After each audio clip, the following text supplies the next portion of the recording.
Halo, halo, halo. Kembali lagi di channel Ayo Belajar, tempatnya pengetahuan intelektual. Kali ini kita akan belajar bagaimana cara impor dari Alibaba.com plus tips agar tidak boncos. Oke, kalian tidak mau boncos, makanya tonton video ini sampai habis. Oke, lanjut. Sebelum kalian impor barang, kalian harus cari tahu dulu barang yang ingin kalian impor. Harga di Indonesia itu berapa? Jangan sampai harganya hanya beda tipis.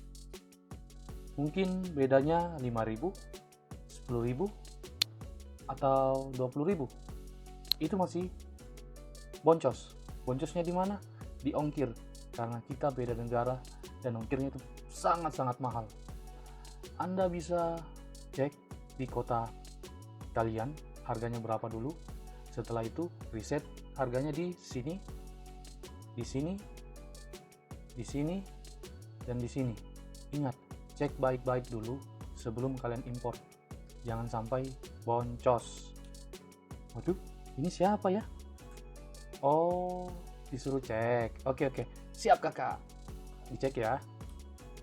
Oke, kita ke kolom web alibaba.com. Ini adalah tampilan web dari alibaba.com. Lanjut, kita ke kolom pencarian. Misalnya, saya lagi mencari stroller atau kereta bayi. Di sini setelah kita mencari barang yang ingin kita cari, pasti akan banyak sekali stok atau supplier yang akan tampil. Jadi, untuk menghindari penipuan, karena di Alibaba juga ada seller penipu loh, jadi berhati-hati. Untuk menghindari penipuan, Anda juga harus mencentang ini. Trade assurance, verifikasi supplier. Kenapa trade assurance? Trade assurance itu adalah alat pembayaran via Alibaba. Sangat aman, karena jika kalian impor barang dari alibaba.com, sebelum barang Anda sampai di depan rumah,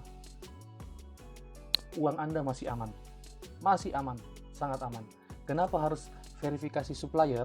Dikarenakan Alibaba telah memverifikasi toko atau supplier yang ada di web mereka bahwa toko itu benar ada dan memproduksi barang yang mereka jual.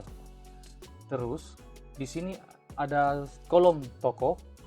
Kolom toko ini kita bisa lihat dari tahunnya. Di sini tokonya sudah 5 tahun aktif di Alibaba. Ini menandakan toko ini sudah sangat lama dan memiliki pasar di seluruh dunia. Untuk jangka waktu tahun yang aman di Alibaba sebenarnya ada cukup 2 tahun saja. Kenapa? Karena untuk 2 tahun adalah jangka yang lama untuk menjual di Alibaba dan memiliki pasar di dunia. Yang kedua ada lambang berlian atau diamond.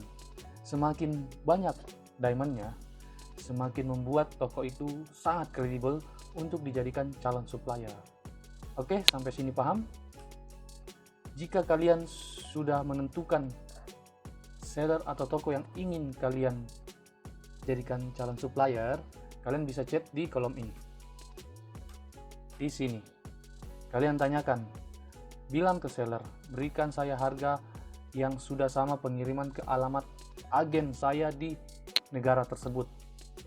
Minta juga harga XW, harga pabrik. Harus minta itu kalau kalian memakai forwarder. Jangan lupa minta total CBM, kubikasi, dan kilogram dari barang yang Anda akan pesan. Ingat, jangan lupa meminta data ini.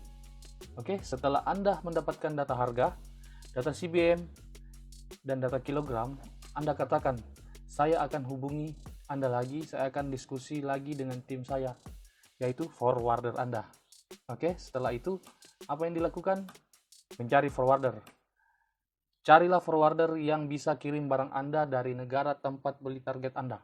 Ingat, sebelum menentukan forwarder, Anda cari forwarder, bertanya ke forwarder apakah dia bisa mengirim barang dari Amerika kah, dari Rusia kah, dari China kah, dari Australia kah ke Indonesia.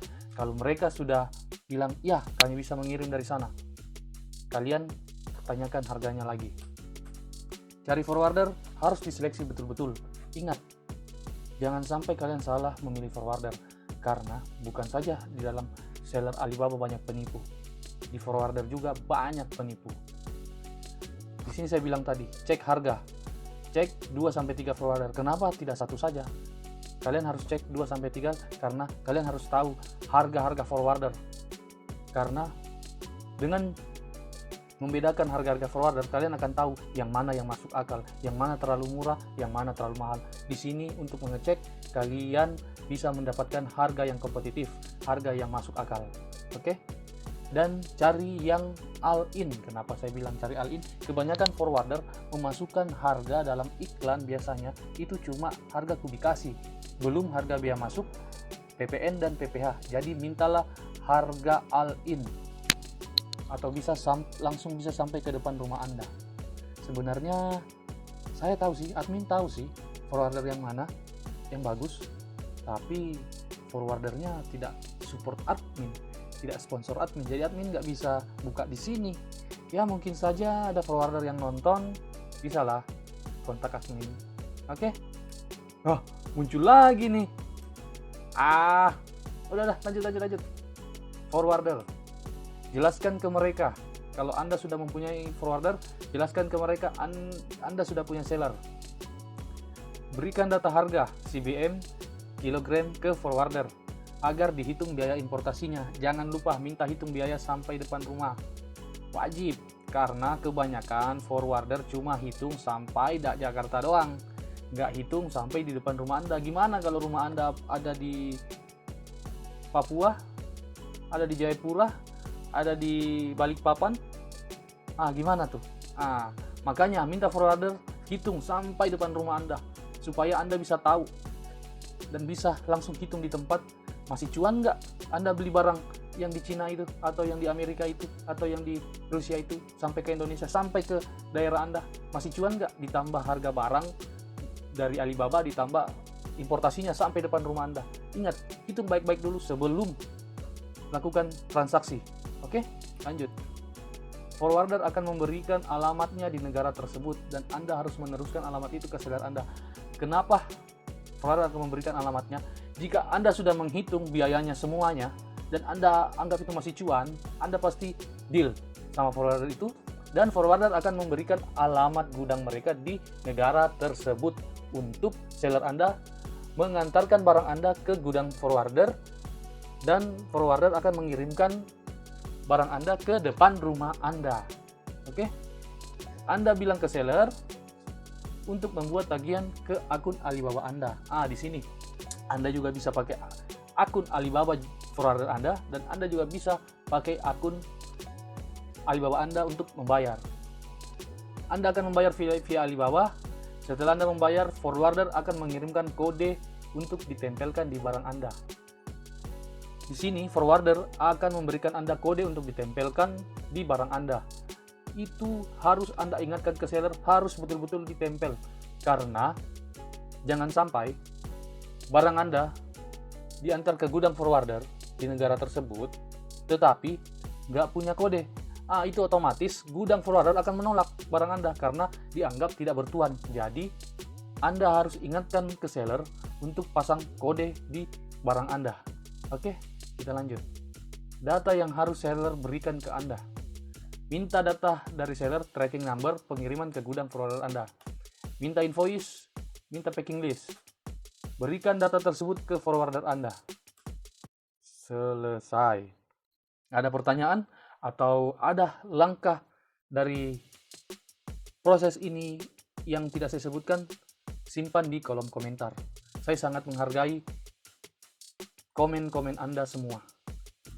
Tinggal tunggu barang Anda sampai depan rumah sambil kita ngopi, bos. Ingat, siapkan strategi penjualan Anda. Jangan lupa, yang terpenting dari importasi itu adalah bagaimana Anda menjual kembali barang Anda dan Anda meraup cuan yang berkali-kali lipat. Buat kawan-kawan yang impor dari luar Pulau Jawa, biasanya harga jual Anda akan sedikit lebih mahal dengan harga Pulau Jawa. Tapi tenang, admin ada cara untuk solusi Anda. Ya, pasti. Karena teman-teman kita yang ada di Pulau Jawa, khususnya di Jakarta, dia tidak akan membayar lebih mahal lagi untuk sampai di rumah atau di gudang mereka, karena mereka sudah ada di suatu pulau negara Indonesia ini yang tidak perlu lagi mengeluarkan uang banyak untuk mengambil barang mereka.